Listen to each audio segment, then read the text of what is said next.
Sir Islampur वासियों को?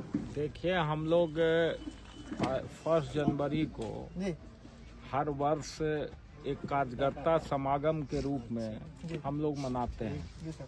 और मिलजुल करके एक दूसरे से गपशप करके अपना दुख सुख बांटने का काम करते हैं। जी सर। आज कोई राजनीति का काम हम लोग नहीं करते। आज सिर्फ एक जो सामाजिक शिष्टाचार है, उस शिष्टाचार के नाते 1 जनवरी के अवसर पर पूरे कार्यकर्ता हम लोग एक जगह बैठते हैं, मिलते हैं, आपस में एक दूसरे से लोगों को भेंट मुलाकात भी हो जाता है। इस अवसर पर सिर्फ यही कार्यक्रम आज हम लोग कर रहा था। सर तो बहुत सारे विधायक ऐसे होते हैं सर कि 1 जनवरी पर मतलब दिल्ली में मतलब टूर पर चल जाते हैं सर, आप जनता के बीच में क्यों चला है सर? देखिए, वो हर लोगों का अपना अपना सोच है जी, उसके बारे में तो हम कुछ नहीं कह सकते हैं। हर लोग अपने अपने ढंग से अपना जिंदगी गुजारते हैं, अपना काम करते हैं। हमारा ये सोच है कि हमको रहना चाहिए जनता के बीच में, तो हम आज जनता के बीच में हैं। जी जी।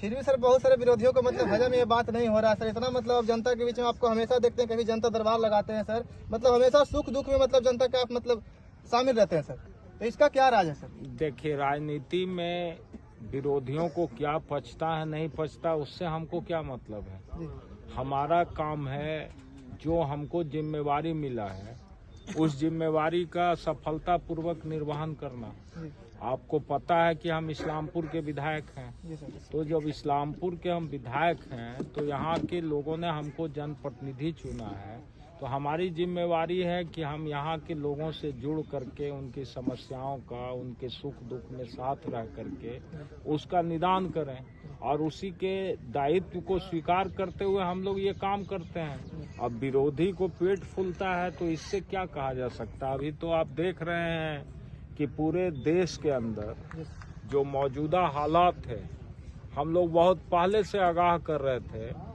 कि देश में संविधान पर खतरा है। जी सर। और देश के अंदर जो अभी वर्तमान सरकार है, ये देश के संविधान को समाप्त करके अपना संविधान और कानून बनाना चाहता है। आज देख रहे हैं आप, पूरा आज 1 जनवरी है और सारे जगहों पर आज जो है गाड़ी के जो चालक हैं पूरे देश के अंदर हड़ताल पर है। क्या कारण है? आपको पता है, नया जो एक्ट आया है पार्लियामेंट में, उस एक्ट के तहत ये प्रावधान किया गया है कि अब गाड़ी से कोई एक्सीडेंट होगा तो उसका मुआवजा का देनदारी ड्राइवर को होगा।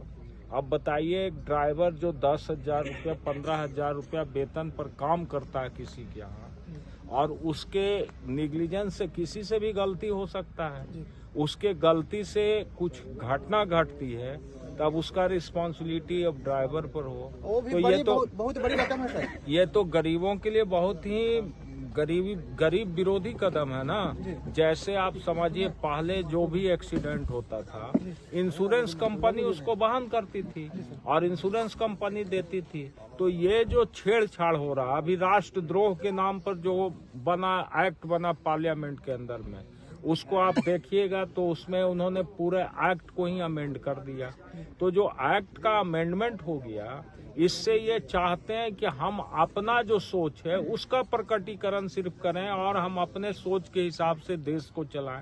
लेकिन देश जो है, हिंदुस्तान 1 अरब 40 करोड़ लोगों का है। इसमें भिन्न भिन्न जाति, धर्म, संस्कृति और मजहब के लोग रहते हैं। सबका देश के अंदर समान हिस्सेदारी है और सबका वही माली अच्छा होता है जिसके नेतृत्व में उसके बगान में सब तरह का फूल खिलता है। लेकिन ये लोग जो है, देश को सेकुलरिज्म के जो हमारा नींव है उसके बुनियाद को खत्म करके देश के अंदर एक तनाव का वातावरण बना रहे हैं, जो हमारे राष्ट्र के विकास के लिए सबसे बड़ा बाधक है। अभी आप देखिए, राम जी का मंदिर बन रहा, हम लोग सब सनातन धर्म के मानने वाले लोग हैं, हम लोग इसका विरोध नहीं करते।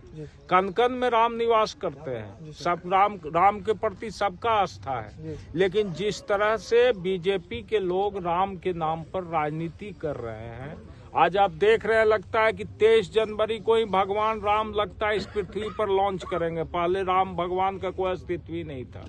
इस तरह का योजना क्यों बनाया जा रहा?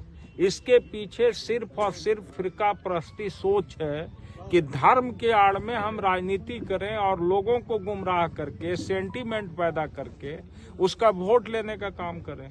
इसलिए हम लोग जो चाहते हैं कि हमारी जो गंगा जमुना संस्कृति है वो देश के अंदर बरकरार रहे और जो भी जिस धर्म के मानने वाले लोग हैं सब स्वतंत्र हैं, सब लोग सब अपना अपना धर्म को माने, अपना धर्म के आस्था के अनुसार पूजा पाठ करें, उसमें कहीं किसी का कोई विरोध नहीं है। लेकिन धर्म के नाम पर जो राजनीति है इस देश के अंदर, ये मनुवादी व्यवस्था के जो पोषक हैं, जो देश में शासन कर रहे हैं अभी दिल्ली में, ये देश को तोड़ना चाहते हैं, बर्बाद करना चाहते हैं।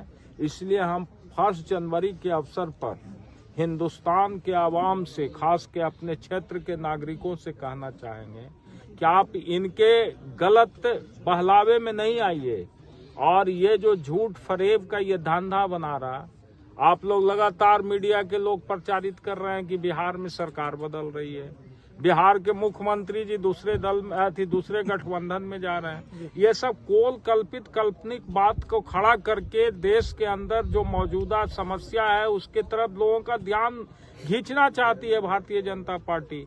हम देश में चाहते हैं कि जातीय गणना हो, उस पर भारतीय जनता पार्टी कुछ नहीं बोलता है। हम चाहते हैं कि गरीबों को, पिछड़ों को, अल्पसंख्यकों को देश के मुख्य धारा में जोड़ के उसको आरक्षण दिया जाए, इस पर भारतीय जनता पार्टी मौन रहती है।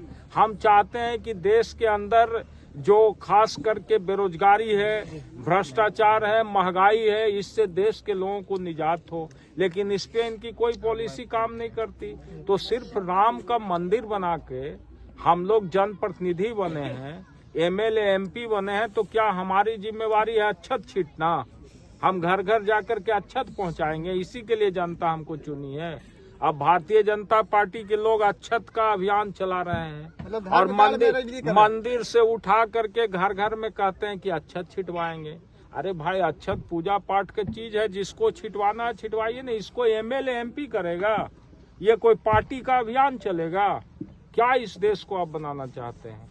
इसीलिए हम लोग मजबूती के साथ जो हमारा इंडिया गठबंधन है, देश के मौजूदा सरकार के खिलाफ और मौजूदा जो भारतीय जनता पार्टी और आरएसएस के लोग जो हैं, इस देश को जिस रास्ते पर ले जाना चाहते हैं उसके विरोध में हम लोग खड़ा हैं और हम ही लोग को तोड़ने का ये लोग बराबर साजिश करता है। साजिश करने में ये जो लोग हैं बेवजह दुष्प्रचार करके लोगों के बीच भ्रम पैदा करते हैं और भ्रम पैदा करके हमारी राजनीतिक ताकत को जो मजबूत है उसको कमजोर करना चाहता है। इसलिए ये जो नया साल है देश के विकास के लिए अहम है, क्योंकि अप्रैल महीना से लेके मई महीना तक देश में लोकसभा का चुनाव होना है और ये चुनाव देश का भविष्य को तय करेगा कि इस देश के अंदर किसकी सरकार बनेगी, गरीबों की सरकार बनेगी या नीरव मोदी जैसे लोगों की सरकार बनेगी या अदानी जैसे लोगों की सरकार बनेगी जो सरकार को